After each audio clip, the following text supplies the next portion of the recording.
logiciel XNView, qui est un logiciel dont je me sers vraiment beaucoup, et l'idée c'est de redimensionner et aussi de renommer nos photos en masse.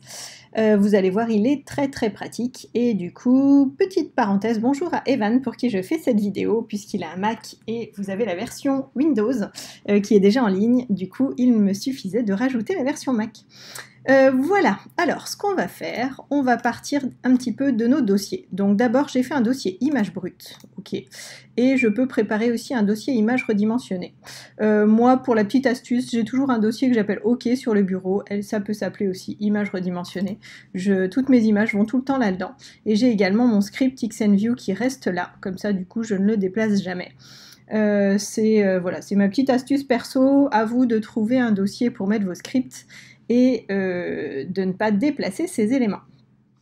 Ok, c'est parti. Alors plutôt qu'ouvrir XNView, on va ouvrir la première image avec XNView directement comme ça.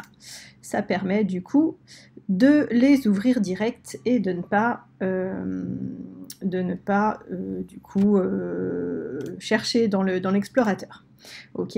Ensuite, tout simplement, j'appuie sur la touche échappe de mon clavier pour revenir à XNView, et là je retrouve du coup tout mon dossier de photos.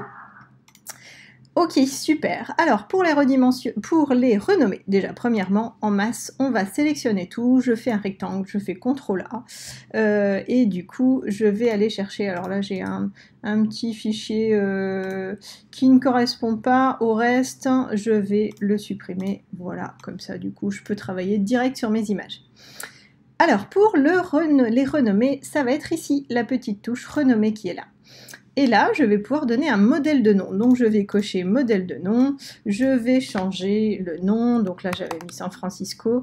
Je peux même, pourquoi pas, ajouter ici la date de création. Alors, la date de création, je vous conseille d'aller chercher du coup dans la date EXIF, pour du coup aller chercher vraiment la date de création ici de l'image. Donc je peux rajouter ces éléments-là. Je peux même décider si je veux le mois, l'année, les horaires, les secondes, etc. Ou alors, donc dans la date. Et on voit le nouveau nom qui s'affiche en bas, ici. Donc par exemple, si je ne veux pas les heures, les minutes, les secondes, je m'arrête là. Et là, j'ai bien SF 2024 10 6 -10-6. Attention à ne pas mettre de slash. Pour les noms de fichiers, j'évite aussi les espaces, comme ça si je veux mettre mes images en ligne, du coup j'aurai pas de souci. Voilà, là je vais tout simplement les appeler SF underscore et un numéro. On met autant de dièses qu'il y a de photos, c'est-à-dire que si j'en ai moins de 10, je peux en mettre 15, si j'en ai moins de 100, je peux en mettre 2, si j'en ai moins de 1000, je peux en mettre 3. Voilà, ça permet comme ça de ne pas avoir... Si j'en mets qu'un, il va bien entendu arriver à 10 et continuer à partir de 10, mais j'aime bien du coup en mettre toujours 2. Comme ça, du coup, il numérote correctement. Voilà, je vais faire OK, et là ça y est, mes fichiers ont été renommés. Alors attention à un truc, ça efface le nom d'origine, donc attention bien entendu, si vous souhaitez garder le nom d'origine de l'image, du coup de garder les originaux et de dupliquer les fichiers. Pour le nom, moi je renomme directement les fichiers originaux. Bien entendu, pour redimensionner les images, on ne va pas faire la même chose, on va faire une copie des éléments qui va se faire au moment de notre action de redimensionner. Voilà pour renommer. Donc passons maintenant au redimensionnement de mes images. Je vais sélectionner tout, je vais aller ici sur le traitement par l'eau et j'arrive dans cette fenêtre. Alors, premièrement, donc j'ai des onglets qui sont en haut, c'est bien d'aller regarder tout ça. Donc là, il me donne les 7 fichiers, je peux en ajouter, en supprimer, voilà, si besoin. Au niveau de la sortie, je vais mettre mes images, alors c'est là qu'il est important d'aller chercher un dossier de sortie, ici avec vos 3 petits points. Voilà, donc moi je les mets toujours dans mon dossier OK sur le bureau, c'est une habitude et comme ça je ne le change pas à chaque fois. Bien entendu, vous pourriez faire votre dossier à vous et indiquer votre dossier de sortie ici. Ok, je peux également sur le nom de fichier rajouter des choses, par exemple le nom du fichier underscore résultat, si je le souhaite. Voilà, bon là, le nom du fichier, ça me suffit. Attention à ne pas supprimer l'original ici.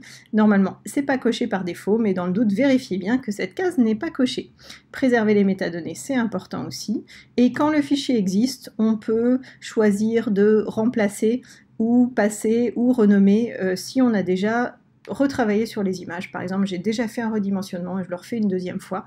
Qu'est-ce qui se passe si l'image existe déjà dans la destination ? Voilà, donc demander, ça peut être embêtant si vous en avez 200 et que vous demande 200 fois ce que vous souhaitez faire, c'est un peu casse-pied. Donc moi, généralement, je choisis remplacer quand je recommence mon action. Mais voilà, faites attention donc à ce réglage. Maintenant, dans les actions, donc là, alors là, je les ai déjà, c'est pas drôle, on va enlever tout ça. Ok, dans les actions, l'objectif du coup c'est d'en faire des images pour le web. Donc ça c'est les images issues de mon réflexe numérique et je veux une version web. Donc je vais aller chercher ajouter action et premièrement je vais aller chercher les DPI donc pour redimensionner mon image. Donc déjà on va faire modifier les DPI, alors c'est en français, point par inch, PPI, du mi-pixel c'est du mi-français, mi-anglais, c'est marrant. Mais bon, voilà, on va mettre 72, pardon pour le bruit, par 72. Ok, ça c'est la première action. Deuxième action, je vais aller faire un redimensionnement. Donc je retourne dans Images, pardon, et là je vais chercher redimensionner. Alors, je les mets dans un carré de 1500 par 1500. L'avantage, c'est que je conserve les proportions. Attention à ça, conserver le ratio, super important. Ce qui fait que si mes images sont horizontales, il me les met à 1500 par whatever. Et si mes images sont verticales, il me les met à 1500 en hauteur. Et du coup, il m'ajuste la largeur en fonction. Donc voilà, ça c'est la meilleure façon de faire, peu importe si votre image est verticale ou horizontale. Ok, et après, il y a plein d'autres choses que vous pouvez faire. Vous pouvez éventuellement recadrer si vous souhaitez des images carrées. Donc là, du coup, on redimensionne d'abord et ensuite on recadre. Si je veux par exemple un carré de 1000 par 1000, du coup, je peux maintenant rajouter mon recadrage. Voilà, je peux également, dans la table, aller chercher alors une désaturation si je veux toutes mes images en noir et blanc, enfin au niveau de gris en tout cas, ou alors je peux aller chercher les contrastes si je veux plus de contrastes dans mes images, et ça, du coup, ça me permet de le faire en masse.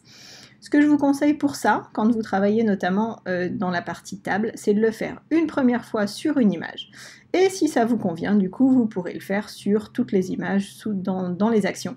Moi, je teste d'abord une première fois sur une image pour tout simplement bien vérifier le réglage et ce que je mets comme information avant de le faire sur toutes les autres. Voilà, et bien ça du coup j'ai fait du coup quelque chose pour le web. Donc avant de lancer, ce que je peux faire également, c'est enregistrer mes actions sous forme de script. Donc je vais aller sur la petite disquette ici et je vais l'appeler script par exemple 1500 pixels. Ok, voilà. Je l'enregistre dans mon dossier, ok, comme ça du coup je suis sûre de le retrouver. Et la prochaine fois, je n'aurai plus à remettre tous ces paramètres, j'aurai juste à sélectionner mon script dans la liste déroulante. Alors vous voyez, j'en avais déjà fait un. Voilà, donc ça permet comme ça de retrouver plus vite ces pré-réglages. Bon, bah tout ça me paraît bon, on va faire convertir. Et là, il travaille tout seul, ça c'est royal. Voilà, il a terminé, je peux fermer ma fenêtre. Hop, je peux fermer XNView. Mes images brutes, c'est fait. Et là, si je vais voir mon dossier OK, j'ai bien, donc je retrouve mes scripts, et j'ai bien, du coup, mes images qui sont à donc 213 kg. Vous voyez, c'est super léger. Et la taille de l'image, donc si je vais chercher dans les infos, nous avons du 1500 par 1000 en 72 dpi. Voilà. Voilà pour renommer et redimensionner mes photos en masse avec XNView. À bientôt!